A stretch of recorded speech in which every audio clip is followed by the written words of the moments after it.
Good morning. So y'all know Moniece, little Fizz, baby mama of Love and Hip Hop Hollywood? Ah, that's why that name sounded familiar. Yeah, so that's her. Well, she's opening up about an old relationship that she had with the legend, Shaquille O'Neal. So this is why we're going to get into who's capping. Now, who's capping is who's been lying to us, who's been spinning us, who's been BSing us. And Moniece was questioned about her and Shaq's sexual encounters. Check it out. How was sex with Shaq? Fun. It was fun? Yeah. Moniece, I have to know. I mean, Fun. fun. I do draw the line at some point. It was fun. Fun. Yeah. You wouldn't weigh measurements. It's great. Okay. Because they're guessing his size. It's a good size. It has to be. I mean, he himself is huge, right? And I'm 5'2". He's 7'1". So we had to get a little creative at times. That was a fun time in my life. Yeah, sounds like fun. So much fun. But it's the awkward pauses for me. When she described him, she was like, he's huge and he's this and that. And then when they was talking about his thing, she was like, good. Yeah, fun. It was great. Now, I've been around the block a time or two, but I ain't never described good sex like that. Now, maybe it's because he's like a giant, and I expect to hear he got like a King Kong schlong, but like she sounded very unsure of his capabilities. Now, for years, there's been rumors that Shaq doesn't necessarily add up in the bed, which is probably why old boy kept pressing Moniece like on the question of size and all that good stuff. Now, we discussed this morning, and this was all amongst each other, and Ange, her little nasty self, she reminded me that Shaq and Superhead used to fool around because Angie read the book.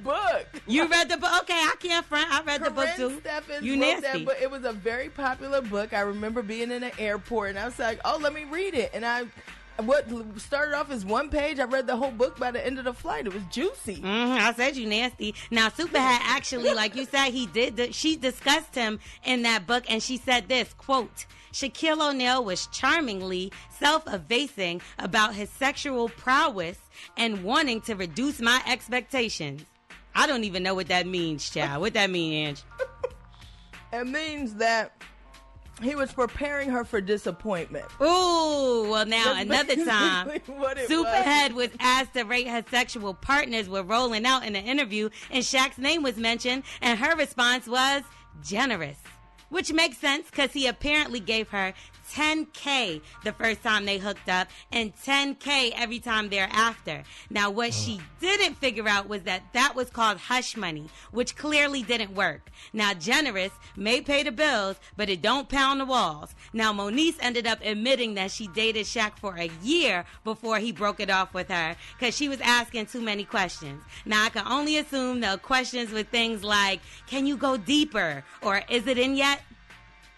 Wait a minute. But I do know that if I ever really, really needed him, he'd be there. And I think I think he and I are also better off as friends. So.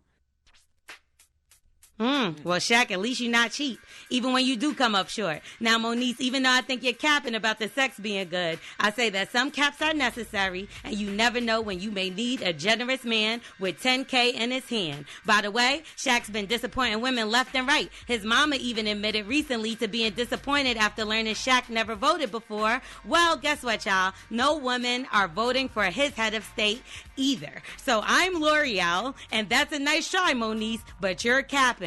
You can follow me at Starring L'Oreal, L'Oreal, or at Morning Hustle Show. Right, Shaq? Yeah. You can follow me over there, but I'm going to say, Shaq got some. I'm going to pound the boards. I'm going to get in there. I'm going to get the rebounds. Let me get it dip in there. We are the Morning Hustle.